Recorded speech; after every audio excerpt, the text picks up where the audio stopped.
what is in your heart, what is your, it might be wrong, it might be right. We are there to guide you.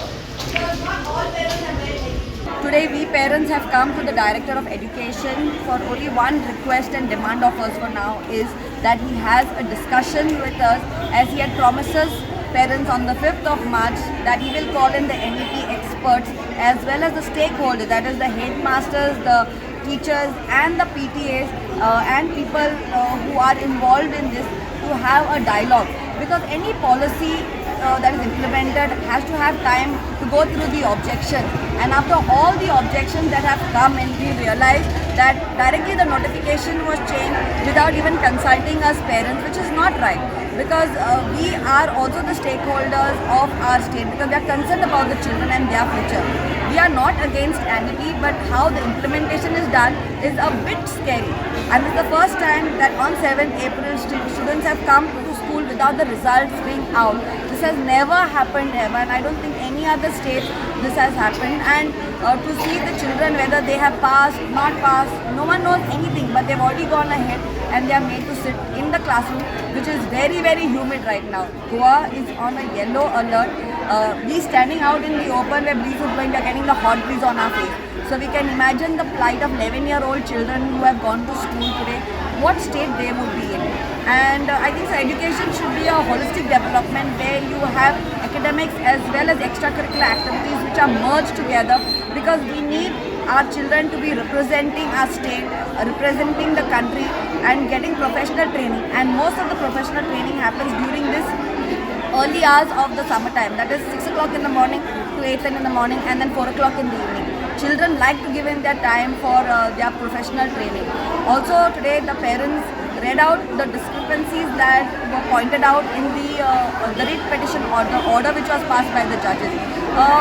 Like stating that the school has been getting over on the April 30th for the last 3 years.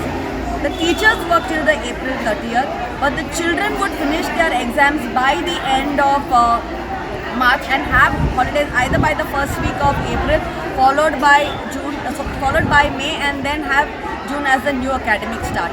I mean, this has been such a fabulous format that has been followed for years, but without the consultation and orientation done with the parents, this has been done, which kind of shocked. And the main thing is when the circular came out, 28 and 29 exams are getting over, and 1st of April schools are starting. So what will be your plan of action for future? So right now our demand is to have the discussion done with our Secretary of Education.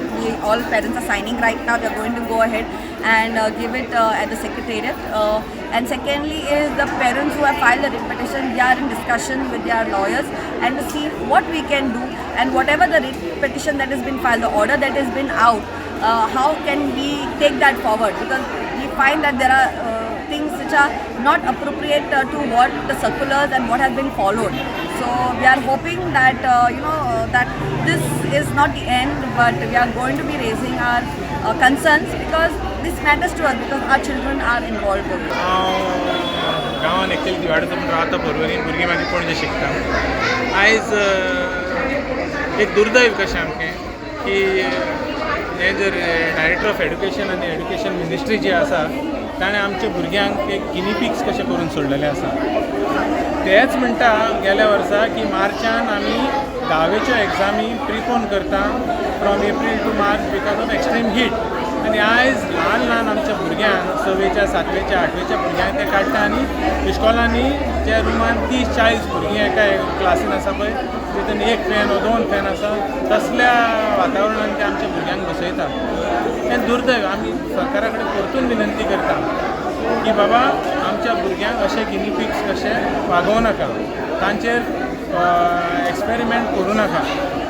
आयज आनी एक सांगूं की जी आमी एक केस ही हायकोर्टान घातलेली पेरंट्सांनी, थोडे parents एकठांय जावन केस केल्ले, पूण दूख लागता की आयज अशें जाल्लें आसा की दोगांजान पासून आमकां लास्ट मिनीट घात मारलो आनी ते खातीर चड करून नवो आदोगाद ताका ती केस स्टडी करूंक मेळोंक ना, आनी त्या खातीर आमी पळय नाजाल्यार आमी एनी टायम रेडी आसा डिस्कस करपाक. जें कितें ते ऑर्डरीन बीन दिलां पळय तितलें सरकारान सांगलां की तितलें it's a very wrong order. We are ready to counter it at any cost. दुसरें हांगासर म्हणजे इन्फ्रास्ट्रक्चराचेर उलयता आनी सरकार म्हणटा की आमी CBSEक तुमी कंपेर करता सांगल्या प्रमाणे CBSEची आसा 3% इस्कॉलां, 550 इस्कॉलांची अबावट 15 इस्कॉलां तेंची आनी CBSE खंयचे केन्ना CBSEन रिजल्ट डिक्लेअर करिनासतना नवें वर्स स्टार्ट केलां. आयज तुमी 30 तारखेर एप्रिलाचे काबार करता वर्स आनी 1 तारखेर स्टार्ट करता. कितली कसली पिशेपणां कोणाचे रिजल्ट ना म्हणजे जो भुरगो आपूण पास किंवा फेल तेका खबर ना पळय तो वचून दुसरे क्लासीन बसतलो आनी समज एका म्हयन्यान तेका कळटलें तो फेल जाला म्हणून परते हाडून तेका बसयतले. कित्याक फकाणां करता आमच्या भुरग्यांची? सरकारा कडेन मागता प्लीज अशी आमच्या भुरग्यांची फकाणां करूं नाका. भुरगीं म्हणजे देशाचो तशेंच आमच्या राज्याचो फुडार. हो फुडार आतांच तुमच्या पांय पोंदाक घालून तुमी तेचो विश्वास करूं नाका. मागता तुमचे कडेन भुरग्यांचो फुडार परजडीत जावचो. हांव एक पेरंटाचे तोरान येयला म्हणजे I am a parent okay आनी आमी सगळीं जाणां हिंगा कित्याक येयलेलीं आहा हेंच विचारूंक अथॉरिटीजाक की एप्रिलान तुमी सडनली कित्याक थारायलें की भुरग्यांनी येवंक जाय म्हणून. पयलें तुमी म्हणलें 1 एप्रिल ते सगळो काडलो बरें आसा पूण तुमी कन्सिडर केला की भुरगीं आतां 28 आनी 29 मार्च ती 9थाची पण भुरगे से 5th ऑनवर्ड्स टू 9 तेंची एग्जाम जाले काबार 28 आनी 29 मार्च. तेन्ना तांकां फक्त 3 दीस तुमी सुटी दिता आनी मागीर म्हणून लागली 1 एप्रिल. मागीर कितें तरी जालें रिट पिटिशन बी सगळें फायल केल्लें तेन्ना मागीर तुमी फकत 1 विकाची तुमी म्हणलें की आमी सुटी दितली म्हणून. मागीर सडनली आतां आफ्टर द सेकेंड आतां दुसरो तो आमचो रिट पिटिशन ओके डिसमीस जालो जाय. पूण एक प्रश्न विचारूंक सोदता हांव आतां अथॉरिटीजाक. तुमी कंपेर करता CBSE आनी ICSE लेवलाचे स्टुडंट्साक. तुमकां खबर आसा की CBSE स्कूल्स तेंचे फेब्रुवारी मिड एग्जाम काबार जाता आनी तेजे उपरांत मागीर तांकां मातशे 2-3 विकाचे कितें सुटी आसता. रिजल्ट्स दिवचे मागीरूच तेंचे स्कूल स्टार्ट जाता. आतां म्हाका एक विचारूंक जाय परतून जो कोण भुरगीं आतां 9थाक आसा तुमी आतां म्हणटा 9थाची भुरगीं जेन्ना 10क वयता तेन्ना तांकां पास जावपाक जाय म्हणून.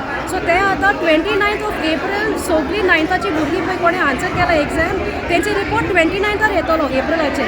सो म्हाका एक समजना तो भुरगो जरी तर फेल जाले जाल्यार मागीर तुमी आतां 1 मंथ तुमी 10 डेज म्हूण हांव 10 डेजूच मानून घेता बिकॉज मॅथ्स केले जाल्यार 10 डेज ते शिकपाकूच जाता if it is 8 o'clock to 11:30चे टायमींग ओके बरें. सो 29 जर तर 29 एप्रिल 9थाची भुरगीं जो कोण पळय फेल जालेलीं आहा तांकां तुमी कितें 10क बसयतली की तांकां सांगतली न्हू बाबा sorry I am very sorry तुमी आतां 9थाकूच बसोंक जाय. सो तो भुरगे त्या भुरग्याचें कितें ताका वायट दिसचें ना ताका स्ट्रेस येवचो ना. तुमी व्हडलें म्हणटा ना मास प्रमोशन केलें की त्या भुरग्यांक स्ट्रेस नाका येवपाक. ते humiliation there is something called humiliation म्हणचें तांकां लज दिसचें ना की आरे बाबा आपूण कसो फेल जालो. दुसरो स्टेप कितें आसा तांकां प्रायवेट कॅन्डिडेट करून धाडो तें सारकें न्हू म्हाज्या हिसपान. सो आमी पळय आयज हांगा येयल्या आमी NEPचे विरोध ना. NEP पळय आमी पॉलिसी आमकां जाय येस पूण तुमी कशें ते इम्प्लिमेंट करतले कशें तुमी तो टिचरांक ट्रेन करतले तें मातशें टायम लागता. ऑटोमॅटिकली बेश्टेच हें जायना उडयले भुरग्यांचें सांगलें ना आतां हें आमकां करूंक जाय तशें जायना. तुमचे फॅक्ट्स आसा पळय CBSE ICSE मातशें वचून ते इस्कॉलांनी सारकें पळय कशें करतात आनी इम्प्लिमेंट करूंक जाय जाल्यार लास्ट तुमी येवन बसका घेयात पेरंट्साचे थ्रू आनी मागीर तुमी तुमचें डिसिजन घेयात.